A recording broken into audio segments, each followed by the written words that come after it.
Abordons la dernière partie de la fiche d'activité, hein, puisque comme vous le voyez, la fiche d'activité, donc il y a 9 parties, l'intitulé, le contexte, les objectifs, la démarche, les ressources, les outils, les fonctionnalités, les résultats, et enfin, la neuvième, les compétences. Donc là, il s'agit simplement de cocher les bonnes compétences qui correspondent aux parties que vous avez rédigées juste avant, c'est-à-dire les 8 premières parties. Alors, comme vous le remarquez, il n'y a que des compétences professionnelles. Il n'est pas question ici d'outils numériques. Donc, on va se concentrer sur nos compétences professionnelles. Donc, vous avez un document dans le site qui est le document du référentiel RCI, qui est celui-ci, qui a 5 compétences dans ce référentiel RCI, qui sont la première, exploiter les données clients, compétence A, on pourrait dire, on pourrait l'appeler la compétence A. Deuxième compétence B, gérer la relation commerciale internationale. Compétence C, communiquer en français et en anglais dans des contextes interculturels. Compétence D, la quatrième, assurer la coordination des services. Et enfin, animer un réseau professionnel, compétence E ou cinquième compétence du référentiel RCI. Donc pour savoir ce que vous devez cocher, c'est-à-dire quelle case vais-je cocher? Ici, vous retrouvez les 5 compétences que je viens de citer. Donc cette rubrique ici, cette partie, cette neuvième partie, consiste à dire, dans cette fiche que je viens de vous présenter, j'ai développé des compétences, peut-être la première, si c'est le cas, je vais le cocher ici, je vais mettre une croix dans la case, et peut-être, on va dire, la deuxième. Voilà, j'ai développé 2 compétences. Alors, c'est pas juste je choisis, il faut que je coche les compétences qui correspondent à mon travail. Donc, comment je peux faire ça? Les compétences qui correspondent à mon travail, il faut que je regarde ici un petit peu le référentiel. Donc, on voit que pour la première des compétences, exploiter les données clients et fournisseurs, eh bien, il s'agit d'avoir présenté dans les 8 parties de ma fiche un travail de collecte de données de clients enfin, de clients ou de fournisseurs. Qu'est-ce que c'est collecter ou exploiter plutôt des données clients ou fournisseurs? Eh bien, c'est justement les collecter peut-être à travers des outils d'enquête ou de questionnaires en ligne, ou d'autres techniques pour pouvoir ensuite les insérer dans une base de données. Donc, ça veut dire qu'il faut que je mentionne dans mes 8 parties un travail sur la réalisation d'un questionnaire en ligne, peut-être, ou d'une enquête de rue, je ne sais pas. Enfin, il a bien fallu que je collecte. Donc, il faut que je mentionne ce travail dans ma fiche. Qu'est-ce que j'ai fait de ces données? Ensuite, j'ai dépouillé. Alors, si c'est des questionnaires papier, je les ai dépouillés. Si c'est des questionnaires en ligne, j'ai intégré mes données à un fichier Excel, par exemple, ou un Google Sheet, peu importe. Et donc, j'ai donc intégré tout ça dans une base de données, ou alors dans un CRM, si vous voulez, hein. Base de données, c'est-à-dire, c'est soit, en fait, dans les CRM, vous avez des tableurs. Bon. Donc, c'est un tableur tout simple, Excel, Google Sheet, ou un tableur de CRM. En tout cas, mes données que j'ai collectées sont entrées dans mon système d'information marketing, dans mon SIM, dans lequel il y a le CRM. Qu'est-ce que j'en ai fait? Ben, il a fallu que je travaille sur ces données. Je ne les ai pas laissées comme ça, inexploitées. Donc, la compétence, c'est exploiter les données. Donc, il faut bien que je fasse l'exploitation des données, c'est-à-dire le traitement de ces données. Alors, le traitement de ces données, ça peut être quoi? Ça peut être des fonctionnalités, justement, d'un outil tableur ou des fonctionnalités du CRM que j'ai utilisé. Mais attention, ces outils et ces fonctionnalités, je peux être interrogé le jour de l'oral. C'est-à-dire, vous avez 15 minutes sur les outils. Donc, si vous présentez des outils comme ça dans votre fiche, il va peut-être falloir avoir des éléments dans votre ordinateur pour les 15 minutes à l'oral sur la partie numérique.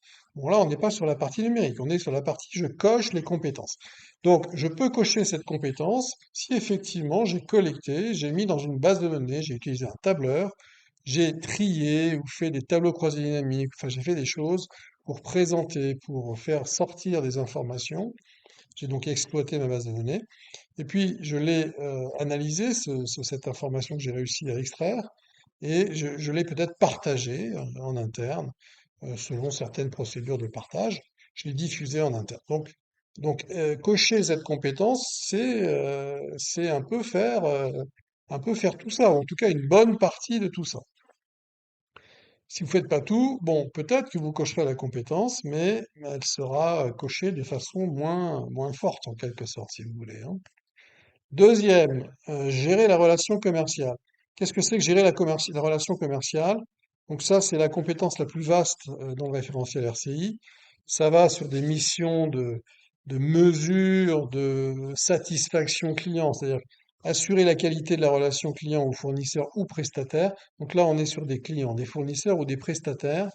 Donc, je vais faire des mesures de satisfaction, par exemple, pour vérifier que la qualité de la relation est sur la bonne voie. Je vais, ça va également intégrer des missions sur du suivi de règlement ou du suivi de commande, si vous voulez. Ça peut intégrer des missions sur euh, des, euh, comment dire, des évaluations de demande d'offres. Là, on est plus en MOI, mais ça fait partie du RCI aussi, un MOI finalement.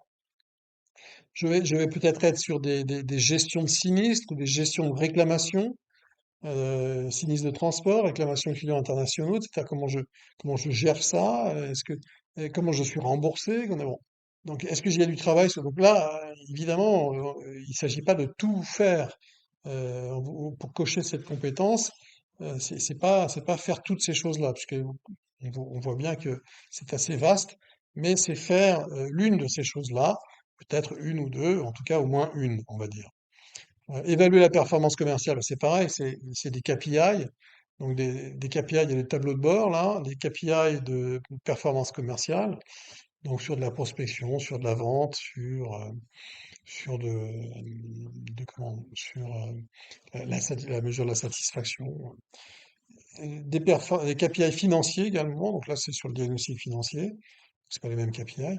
Et puis engager des mesures correctrices par rapport à toutes ces mesures de performance. Donc, vous voyez, donc il y a pas mal de missions autour de la gestion de la relation commerciale internationale, c'est-à-dire la deuxième compétence, qui peuvent vous permettre de cocher cette compétence dans votre fiche, hein, ici, je vous rappelle.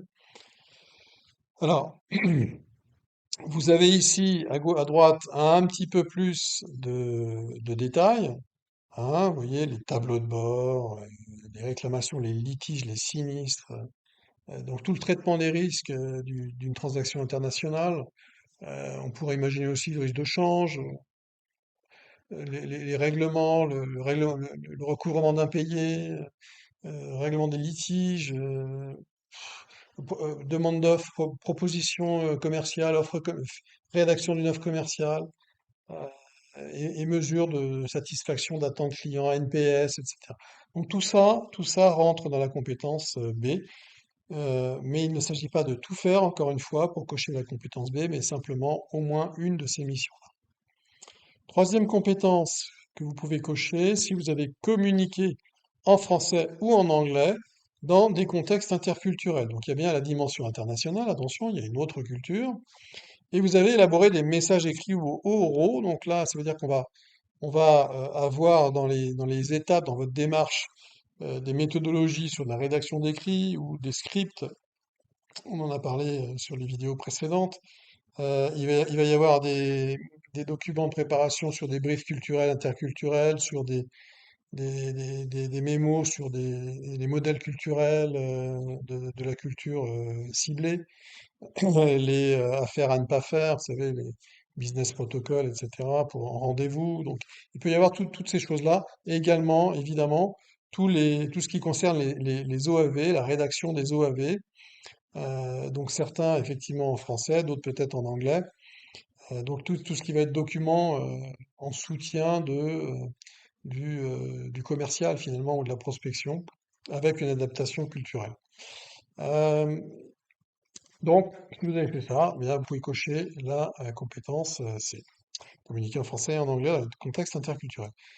Assurer la coordination de service. Alors, ici, c'est pas toujours facile pour les étudiants de comprendre ce que c'est.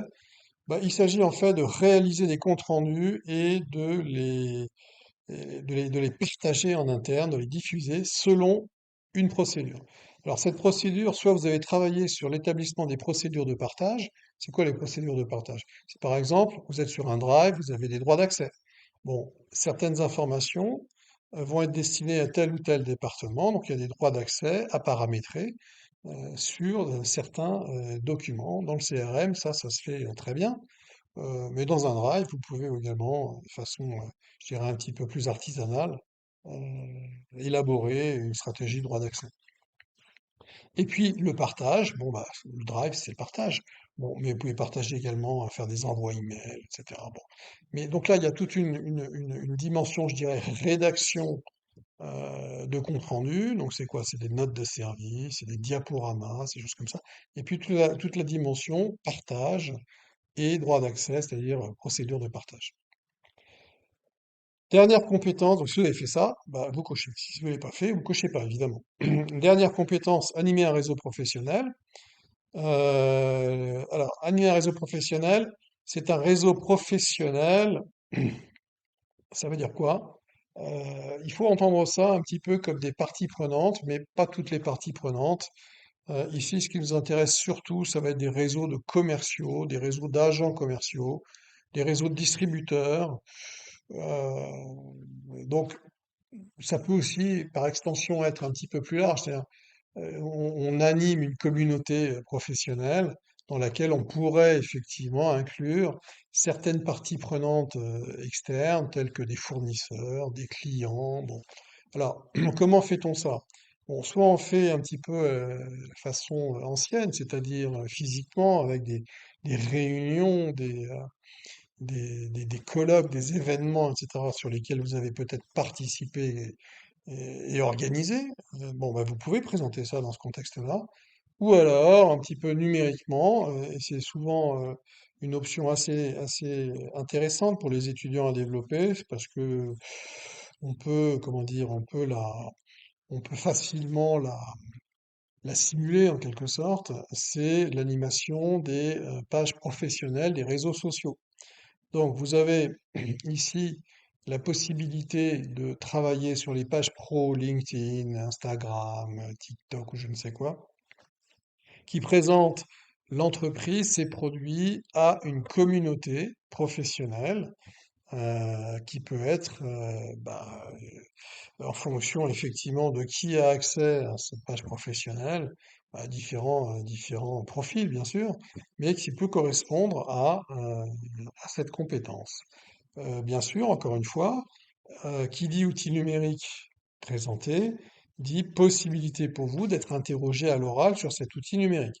Donc si vous êtes en train de raconter que vous avez travaillé sur une page pro LinkedIn ou une page pro Facebook ou je ne sais quoi, attention, le jour de l'oral, si on vous demande montrez-moi la page pro LinkedIn ou Facebook et que vous êtes totalement perdu, il va y avoir un gros problème. Donc, il faut que vous soyez prêt, c'est-à-dire que vous ayez les ressources nécessaires dans votre ordinateur sur les outils numériques que vous dites avoir travaillé en entreprise, ou même en formation, c'est le problème est le même. Donc voilà, donc vous avez ici les 5 compétences. Avec tout ce que je viens de vous dire, normalement vous êtes capable de cocher ou non les compétences de votre fiche RCI. Et donc, ça termine la rédaction des 2 pages. Donc il y a bien 2 pages, une page et une deuxième page, remplie, vous voyez, jusqu'à la fin, pour chaque fiche RCI.